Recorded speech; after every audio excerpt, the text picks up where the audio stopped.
focus is really narrow, isn't it? Just one person, Krishna Prasad Timulsina. Exactly. And our source material is basically his curriculum vitae, his CV, a detailed professional snapshot. Right. So our job really is to take these facts and figures from the CV itself. And just see what kind of professional journey they map out. We're not adding anything from outside, just exploring the story told by the document. Just the dates, the qualifications, the roles listed right there. And here's where it gets interesting, I think. A CV isn't just a list, is it? It's a curated history. It tells a story, or at least a version of a story. So what story does this particular document tell us about building a career? Specifically, it looks like one centered around computer education. Let's dive in. Okay, well, like most CVs, it starts with the basics, the foundational personal info. Right. It gives the name, Krishna Prasad Timulsina, date of birth, November 10th, 1972. And nationality listed as Nepali, marital status married, sex male, just the anchoring facts. Yeah, grounding the professional stuff to a real person. And there's a bit more grounding with the passport details section. Yeah, passport number 0614-9204, issued October 11th, 2012. And the expiry date is October 10th, 2022. So that gives us a clue, doesn't it, about when this version of the CV might have been actively used or considered current, sometime in that 2012-2022 window. Exactly. Helps place the snapshot in time. We also get address details. Permanent address, Kaskikot 9, Kasaiski, Nepal. And a couple of contact numbers are listed too. Plus, languages known, Nepali, Hindi, and English. Right, so basic contact points and communication capabilities, the base layer, really. Okay, so that's the personal foundation. Then the CV moves into education. And it starts with a more, let's say, traditional academic path first.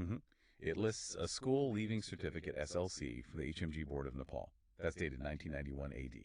And for anyone listening who might not know, the SLC in Nepal is basically finishing secondary school, right? Like getting your high school diploma. Pretty much, yeah. Standard completion point. Okay, after that.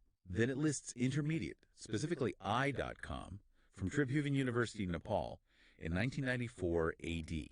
ICOM. So that's Intermediate of Commerce, usually a couple years after the SLC, a bit more specialized. That's right. And following that, a bachelor's degree, a BA in economics pop. ADU? Also from Tribhuvan University in 1998 AD, so a pretty standard progression there. SLC, intermediate, bachelor's degree, economics and population education. But then, wow, the CV documents quite a pivot. There's this really extensive section called Computer Education Qualification. Yeah, this is where the focus clearly shifts. It's quite detailed. Very detailed and dated. It suggests a period of intense skill building. Kicks off with a 6 months integrated diploma in computer programming. When was that? November 19th, 1995, running through to May 31st, 1996. And the institution listed is HEI Pokhara. HEI. Oh, later in the references, it clarifies that's Himalaya Computer Institute. Okay. Right. And interestingly, almost overlapping or immediately following that diploma, there's even more specific training listed.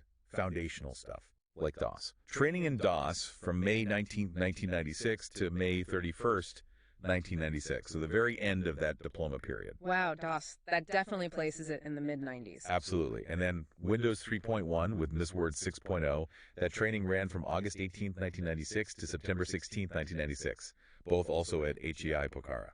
So straight after the programming diploma, he's documenting mastery of the key operating systems and, the main office software of that specific era. Seems like it. Building that practical foundation. And the documented training didn't stop there, right? Kept going. No, it evolved. Next up is a diploma in computer management, June 5, 2000 to December 15, 2000. This one was at a place called 2000 Computer System. Okay, so management focus now. And then another diploma in computer software. This ran from August 27, 2000 to February 26, 2001. And where was that? At the Central Computer Lab, PN Campus Pokhara. That's Prithvi Narayan Campus, part of Tribhuvan University again. Interesting. So still connected to the university system there. Yeah, and there's another sort of university-related entry around that time. It mentions data processing and computer system, course number 351. Oh. Under the BBS program, Bachelor of Business Studies at TU in 1999. So perhaps some formal academic coursework alongside the dedicated diplomas. Right, integrating it into a business studies context. And the last one listed in this main computer training block is web page designing.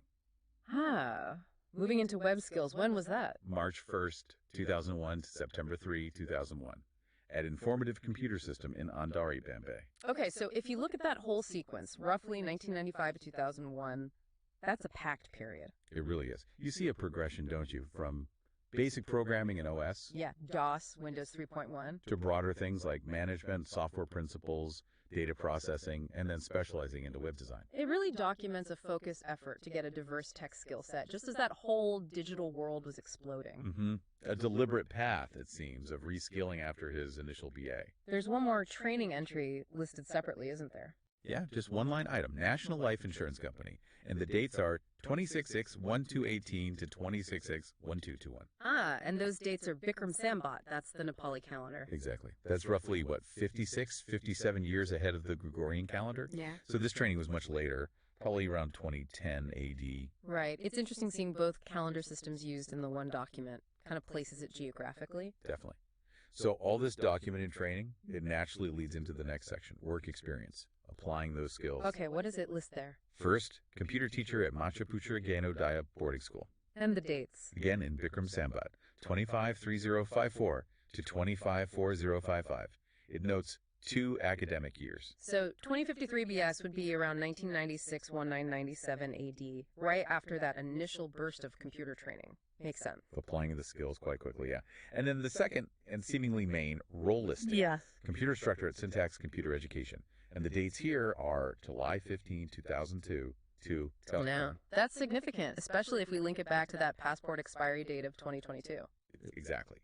Till now implies a very long-term commitment at Syntax, potentially up to 2 decades when the CV was current. Wow, that's a substantial tenure. And it lines up perfectly with all that computer education listed earlier. It really does. It shows the direct application of those acquired skills in teaching. Suggests a career focused on computer instruction. Okay, so training, then application. And to back all this up, there's a references section. Standard practice. Yeah. People and places to potentially verify the claims. And who's listed? Do they match up? They do, quite neatly. There's the head teacher of Kalika Secondary School, maybe related to his own schooling, not entirely clear, but plausible. Okay, who else? The campus chief of PN Campus Pokhara, where he did that diploma in computer software. Right, makes sense. The founder of HEI, the Himalaya Computer Institute, where the first programming diploma and those early OSWord courses happened. Okay, connects back to the training origin. Also the founder of 2000 Computer System, where the management diploma came from. Got it. The principal of Macha Puchra Ganodaya Boarding School, that first teaching job. And finally, the founder of Syntax Computer Education, the place with that long till now tenure. So the references really seem to map directly onto the institutions mentioned in his education and work history, adds a layer of potential verification within the document itself. Precisely. It ties it all together. So if we step back now and connect all these dots, just based on what's in the CV, what's the narrative? Well, you see a clear path, don't you? Starts with a standard academic base, Yeah.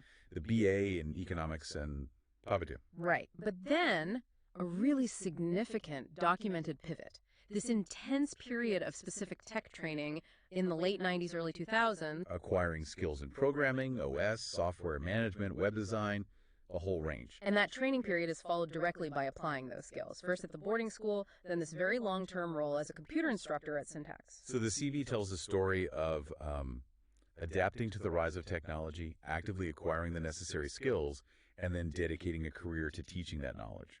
And why does sort of dissecting a document like this matter to you, listening?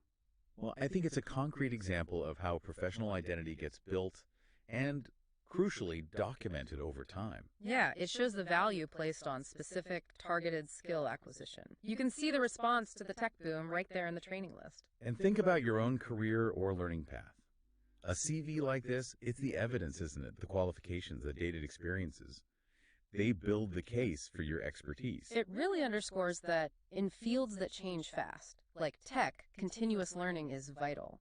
And documenting that learning, well, that becomes part of your professional story. It shows adaptation, commitment. So we've essentially unpacked a professional journey using only the factual breadcrumbs left in the CV. We saw the academic start, then that focused burst of computer training, mastering specific tech from the mid-90s onward, and then the clear dedication to teaching computers, shown by those work roles. It's fascinating how this objective list, dates, places, titles, paints a picture of dedication and adaptation. So here's something to think about based purely on this document. How does that meticulous listing of specific courses over the years tell a story of actively keeping up with technological change? Or Think about that long tenure recorded at Syntax Computer Education. What does documenting such a long commitment reveal about an individual's approach to their career in a field that, reinvents itself constantly? How does recording the journey shape